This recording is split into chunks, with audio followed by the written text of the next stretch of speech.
Bom dia! Hoje nós vamos estudar outros sinais de pontuação. Na aula passada nós abordamos o uso da vírgula em diversas circunstâncias frasais e textuais.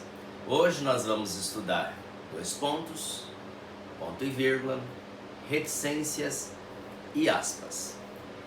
Bom, ponto e vírgula, ele indica uma pausa, uma interrupção na fala ou na escrita um pouco superior à vírgula, mas ele não é um ponto, não tem o valor de um ponto final.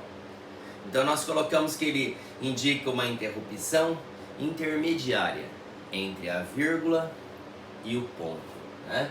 Então, indica uma interrupção mais acentuada que a da vírgula, porém menos marcada que a do ponto final. E aqui eu tenho um exemplo bem interessante sobre o uso do ponto e vírgula e também a vírgula que vai aparecer, né? O passado é história, o futuro um mistério. Então vamos analisar até aqui. Olha, o passado é história.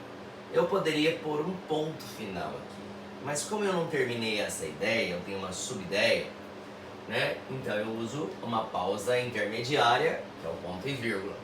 O futuro, eu usei uma vírgula porque estou fazendo a elipse do verbo, estou fazendo a supressão dessa palavra, né?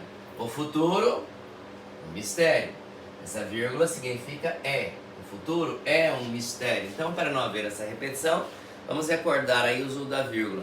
Nós colocamos uma vírgula. Então aqui eu tenho uma pausa intermediária e eu usei ponto e vírgula. O mesmo procede aqui, ó. O presente, uma dádiva. Eu usei ponto e vírgula porque novamente houve uma pausa intermediária. E eu digo assim, eu posso substituir esse ponto e vírgula por um ponto, que vai dar sentido. Vejamos. O passado é história. Ponto.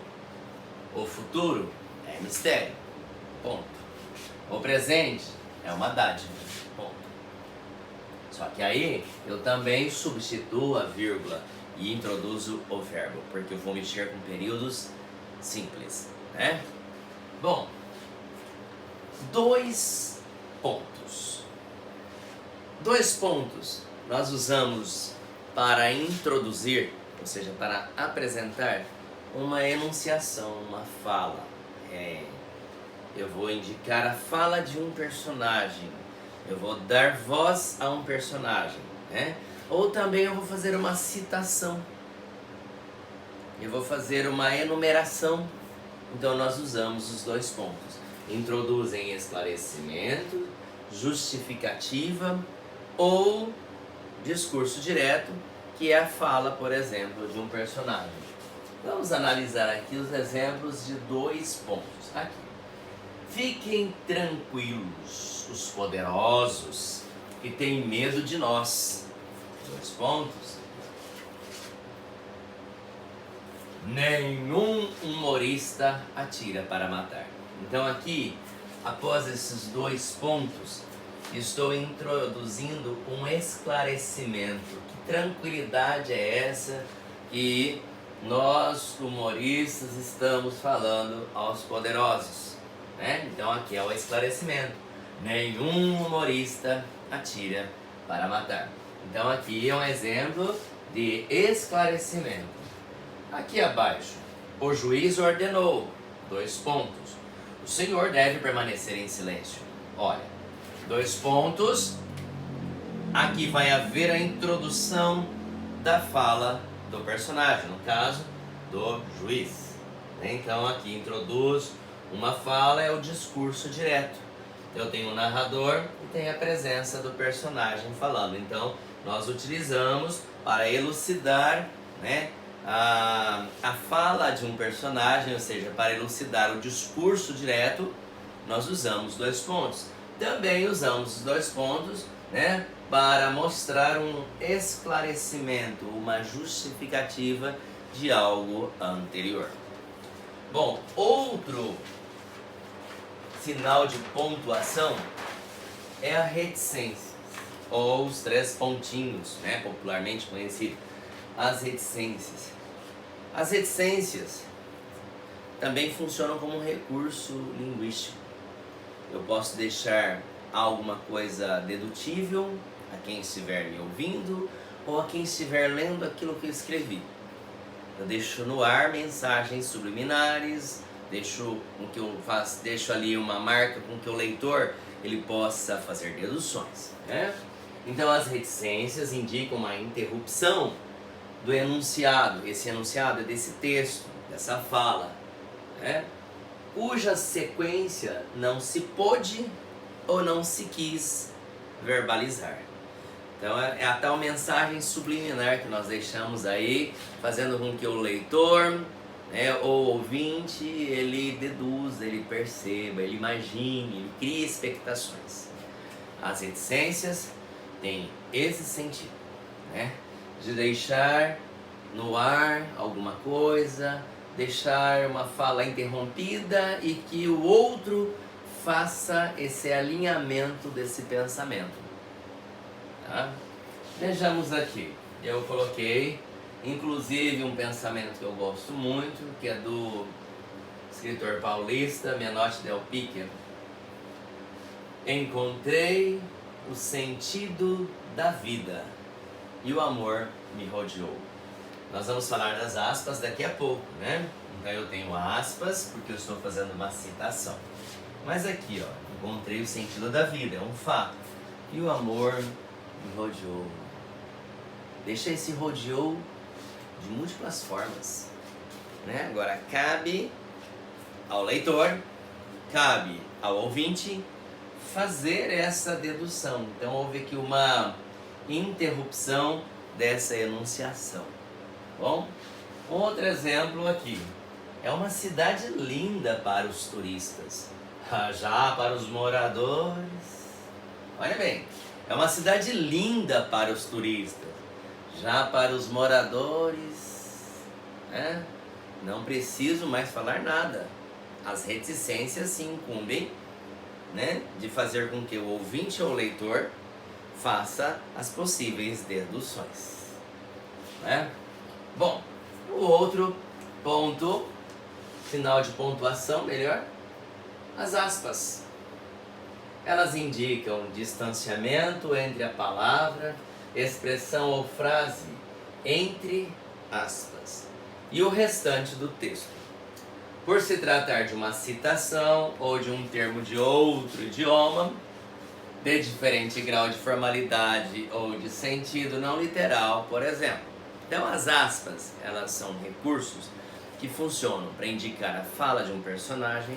Comumente no Brasil nós usamos o travessão. No entanto, nós podemos substituir o travessão por aspas para indicar a fala de um personagem. Também usamos aspas, como neste exemplo, para elucidar um pensamento, um trecho de uma obra, a fala de alguém que não seja minha. Não foi eu quem criou essa frase. Foi o escritor Menotti Del Pique. Por isso eu gosto dela. Eu uso muito essa frase em vários sentidos da gramática. Portanto, eu uso entre aspas, porque não foi criação minha. Então eu estou mostrando, eu estou fazendo uma citação de outro autor. Também aqui, olha, os tais chamados letrados das redes sociais nunca leram um livro de verdade, né? Aqui eu estou pondo uma palavra assim em evidência, né? Letrados, por trás dessa palavra letrados tem múltiplos significados e uma crítica. Sábios da internet, das redes sociais, que reproduzem falas alheias, mas de fato nunca leram uma obra literária, um livro, né? Então aqui letrados eu ponho em evidência, porque eu quero elucidar que por trás da citação dessa palavra tem uma crítica, tem múltiplos significados. Então as aspas também, elas servem para eu indicar num trecho, numa passagem, a presença de uma palavra chula ou a presença de uma palavra de outro idioma que não faz parte do léxico do idioma que falamos, né? As aspas, elas têm essas finalidades. Bom, então, usamos aspas para indicar citações. Usamos aspas para indicar discurso direto, ou seja, fala de um personagem. Usamos aspas para colocar uma palavra que nós queremos destacá-la no texto.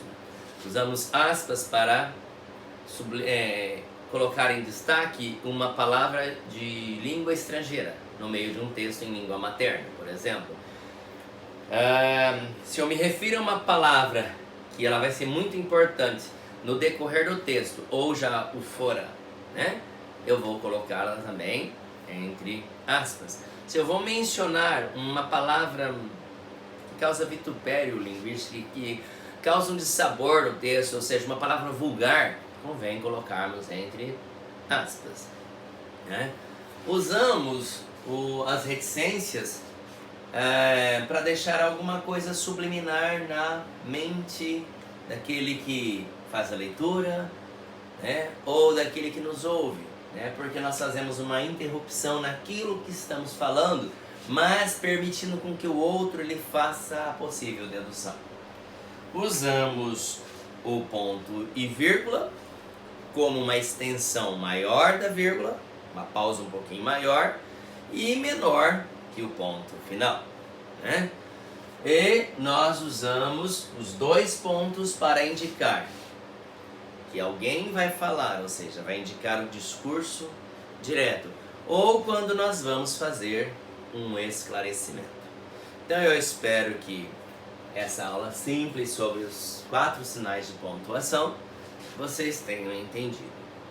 Até a próxima aula. Bom dia.